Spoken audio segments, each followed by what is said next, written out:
हंस का स्वरूप होता है कि वो दूध और जल दोनों को मिला दो तो वो दूध पी जाता है, जल छोड़ देता है।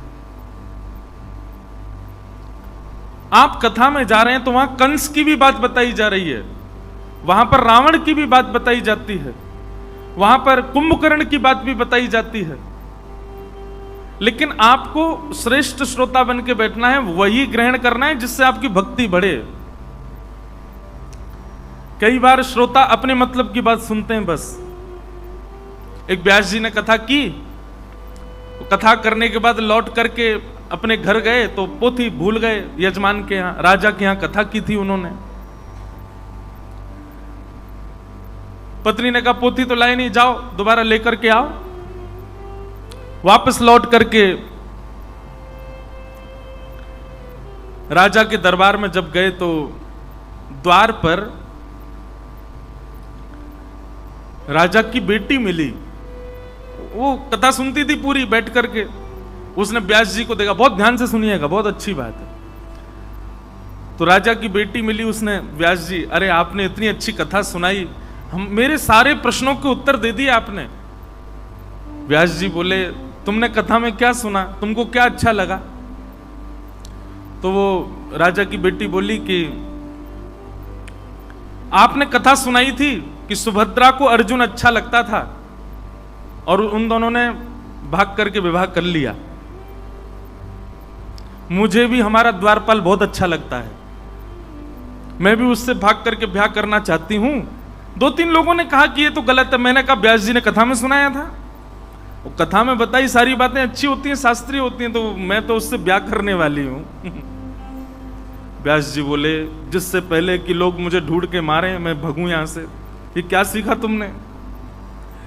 व्यास जी और थोड़े अंदर गए तो बेटा मिला राजा का, वो भी आगे बैठ के कथा सुनता था। उसने प्रणाम किया, बोले आपने इतनी अच्छी कथा सुनाई। व्यास जी को लगा बेटी ने तो कुछ भी सुन लिया, इसने कुछ अच्छा सुना होगा, तुमने क्या सुना कथा में? वो बोलता है, महाराज आपने कथा सुनाई थी कि कंस पूरी तरह तैयार हो चुका था, मथुरा का राजा बनने लायक हो गया था, लेकिन दुष्ट पिता उग्रसेन उसको बैठने ही नहीं दे रहा था। उसने अच्छा किया, उग्रसेन को पकड़ के जेल में डाल दिया और खुद जबरदस्ती बैठ गया। मैं भी ये योजना बना रहा हूं, अपने पिता को जेल में डालूंगा, खुद गद्दी पे बैठूंगा। आपने कथा में मेरा समाधान बता दिया। व्यास जी बोले, मेरी पोथी कहां है भैया, मैं भागूं यहां से। थोड़ा और आगे गए तो राजा की पत्नी मिली। तुमने क्या सीखा कथा से? उसने कहा, मेरे तो आपने जन्म जन्मांतर के सारे प्रश्नों के उत्तर दे दिए। व्यास जी को लगा इसको तो कुछ अच्छा मिला होगा। क्या सीखा? बोले, मैंने तो द्रौपदी को अपना गुरु बना लिया। तो द्रौपदी से क्या सीखा? बोले, उसके एक नहीं 5 पति थे। मेरा भी मन भर गया राजा से। अब मैंने भी 2-3 बढ़िया प्रेमी ढूंढ लिए नगर में, उनसे ब्याह करूंगे एक साथ। आपने कथा में सुनाया था। व्यास जी बोले, मैं जल्दी जाऊं, मेरी पोथी कहां है? भीतर पहुंचे तो राजा बैठा था, मुख्य यजमान। आइए आइए आइए व्यास जी आइए, आपने तो हमारी महाराज कितनी पीढ़ियों को तार दिया कथा सुना करके, ऐसी कथा सुनाई आपने। व्यास जी बोले, तुमने क्या सीखा? तुम कुछ अच्छा सीखे होंगे, बताओ। बोले, मैंने तो दुर्योधन को गुरु बनाया। बोले, दुर्योधन से क्या सीखा? बोले, दुर्योधन ने स्पष्ट कह दिया सभा में, सुच्चग्रैव न दास्यामि बिना युद्धेन केशव, सुई के नोक के बराबर जमीन में बिना युद्ध के नहीं दूंगा। व्यास जी बोले, हां तो? बोले, मैंने दुर्योधन से यह सीखा कि सुई के नोक के बराबर जमीन, सुई के नोक के बराबर वस्तु अपनी किसी को भी बिना युद्ध के नहीं देनी चाहिए। व्यास जी, मुझे पता है आप कथा सुनाने के बाद दक्षिणा मांगने आए हो, युद्ध करो दक्षिणा ले जाओ। व्यास जी बोले, नहीं चाहिए दक्षिणा, मेरी पोथी दे दो बस। लोग अपने मतलब की बातें सुन लेते हैं कई बार कथा में। भगवान श्री कृष्ण ने 16,108 ब्याह किए महाराज जी, 1-2 हमारे भी हो जाएं, एक खुलेआम हो जाएगा, एक गोपनीय हो जाएगा। हम भी तो भगवान के अंश हैं। करो, 4-5 कर लेना, कोई दिक्कत नहीं है। पर 2 बातें और माननी पड़ेंगी साथ में। क्या? भगवान श्री कृष्ण 16,108 पत्नियों के साथ एक ही समय पर, एक ही साथ, अलग अलग रूप में रहते थे। आप भी रहो तो आपको मंजूर है। और दूसरी बात, भगवान श्री कृष्ण ने 11 वर्ष 56 दिन की आयु तक जितनी ब्रज लीला की, उसमें से कोई एक आपको भी करनी पड़ेगी। या तो गिरिराज जी उठाओ, या फिर 1 तोला विष चाट लो, अग्नि पी जाओ, कालिया नाग तो बहुत दूर की बात है, कोबरा ही उठा के दिखा दो। हम केवल अपने फायदे और अपने मतलब की बातें सुन लेते हैं कथा में। वक्ता की बातें हंस बन के सुनो। हंस मोती और हंस दूध चुगता है, ग्रहण करता है। जिससे मेरी भक्ति बढ़े, मैं ऐसी चर्चा सुनूं, ऐसे वार्ता सुनूं, ऐसे भाव सुनूं। तो श्रोता का दूसरा लक्षण हंस। श्रेष्ठ श्रोता का तीसरा लक्षण है चातक हंस। तीसरा हुआ मीन, माने मछली। मछली का स्वरूप कैसा है? आप चंद्रभागा में जाओ और मछली जी को कहो, हे मछली जी, आप चंद्रभागा नदी में रहती हो, नदी का पानी है, जल तो 10 रुपए 20 रुपए में आता है, इससे महंगा तो दूध होता है, चलो मैं तुमको दूध में रखूंगा। मछली को ले जाकर के मटका भर के दूध में धर दो, बोले इसमें रहो, ये महंगा है, और इससे बढ़िया छाछ में रहो, छाछ और बढ़िया लगती है।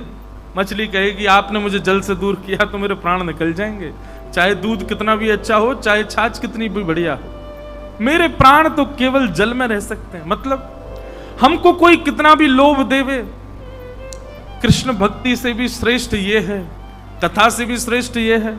अब पास में थिएटर है, मूवी लगी है, नई नई पिक्चर आई है, कोई बढ़िया देख के आते हैं, कथा तो सबको सुनने है। तो अच्छा, एक चीज मेरे मन में कल आ रही थी, बहुत ध्यान से सुनना।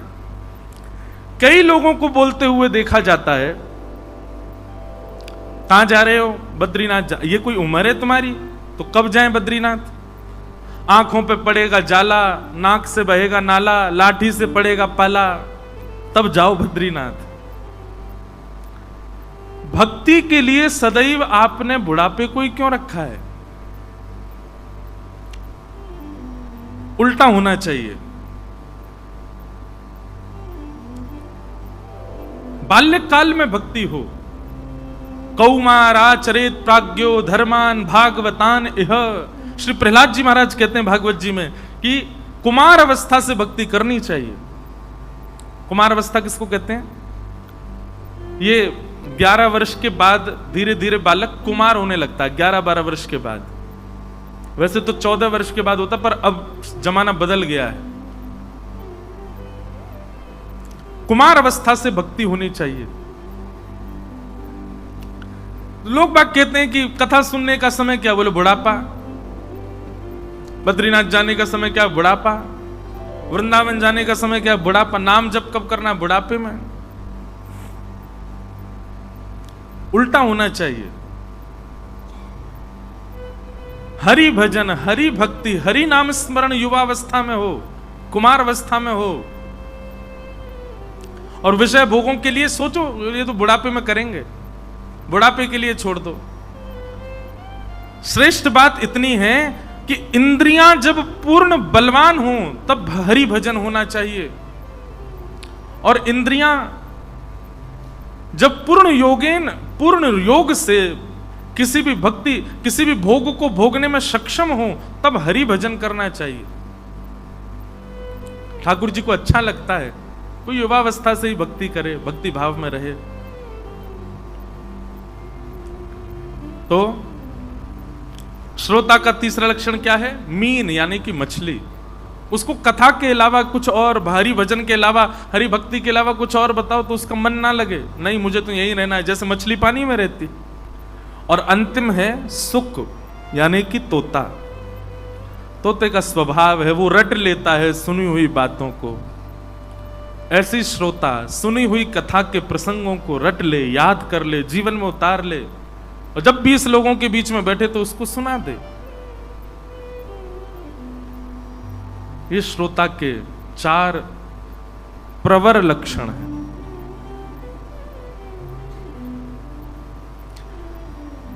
तो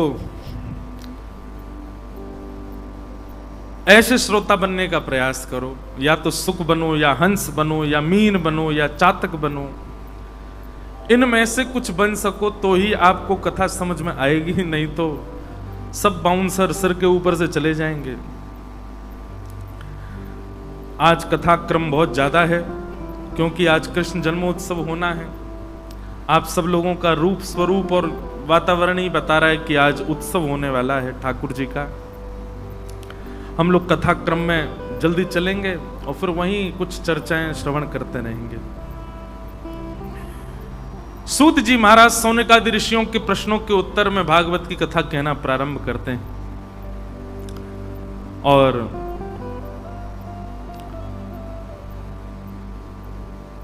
भाव बताते हुए वे बताते हैं कि ये भागवत की रचना कैसे हुई और क्यों हुई।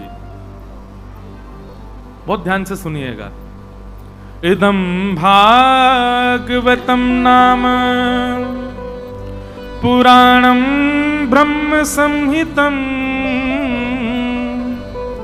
उत्तम श्लोक चरितं चकार भगवान ऋषि। श्रीमद् भागवत जी की रचना वेद व्यास जी महाराज ने की है। क्यों की, कैसे की, ये सारा विवरण अब यहां बताया जा रहा है। बहुत ध्यान से सुनना। भागवत 4 शब्द होते हैं। भा से भक्ति, ग से ज्ञान, व से वैराग्य, त से त्याग। इन चारों में से कुछ तो आपके अंदर आना चाहिए 7 दिन की कथा में। पहला है भक्ति। आप कहोगे हम में तो भक्ति है महाराज जी। भक्ति होने का मतलब आप क्या समझते हो? मुझ में भक्ति है, इसको आप कैसे डिफाइन करोगे, कैसे बताओगे, कैसे स्वीकार करोगे कि मैं भक्त हूं या मुझ में भक्ति है? भक्ति का प्रमाण केवल और केवल इस भाव से होता है कि ठाकुर जी आपसे प्रसन्न है तो समझो कि आप भक्त हो। और ठाकुर जी की प्रसन्नता नहीं है तो लगे रहो, हजारों खड़े हैं लाइन में, लाखों कर रहे हैं भक्ति। ठाकुर जी की प्रसन्नता बताती है कि आप भक्त हो। और ठाकुर जी की प्रसन्नता किसमें है?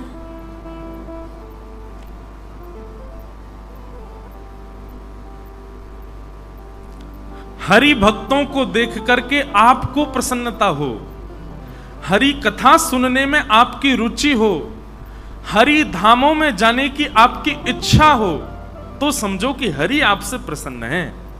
समझ में आई बात? हरि दासों को देख करके आपको प्रसन्नता। आप एयरपोर्ट पर हो, आप रेलवे स्टेशन पर हो, आप बस स्टैंड पर हो, कहीं भी हो, और तभी आपको कोई हरि भक्त दिखाई दे जाए तो उस हरि भक्त को देख करके एक क्षण के लिए आप अपनी स्थिति भूल जाओ और प्रसन्नता में आनंदित हो जाओ। जैसे पंडरीनाथ भगवान के जैसे ही सामने आप पहुंचते हो, दोनों भुजाएं खड़ी हो जाती हैं, जय हो विठ्ठलनाथ की जय हो, पंडरीनाथ की जय हो। ठाकुर जी को देख करके जितनी प्रसन्नता होती है उतनी प्रसन्नता हरि भक्त को देख करके होवे, तो ये पहला लक्षण है इस बात का कि आपसे ठाकुर जी प्रसन्न है। कभी करके देखिए। आप फ्लाइट में जाते हो, एयरपोर्ट पर हो, और तभी आपको कोई हरि भक्त दिख जाए। हरि भक्त की पहचान क्या है? माथे पर उर्दपुंड होगा, गले में कंठी माला होगी, स्वरूप रूप वैष्णवों का सा होगा। समझ जाओ कि हरि भक्त है। और उस हरि भक्त से भले ही कुछ मत करो, समीप जाके एक बार जय श्री कृष्ण, राधे राधे कुछ तो बोलो, बस इतना ही करो, लेकिन प्रसन्न भाव में। आपको सुख मिलना चाहिए उसको देख करके। दूसरी बात, हरि कथा में रुचि होना, कथा के प्रति सजग होना, रुचि होना, यह भगवत प्रसन्नता का प्रतीक है। और तीसरा, जब भी भ्रमण का मन करे तो हरि जहां विराज रहे ऐसे स्थानों में जाने की रुचि होना, भाव मन में होना, यह भी हरि प्रसन्नता का प्रतीक है। ये 3 घटनाएं आपके साथ घटती हैं, ये 3 सिचुएशंस अगर आती हैं तो समझो हरि आपसे प्रसन्न है।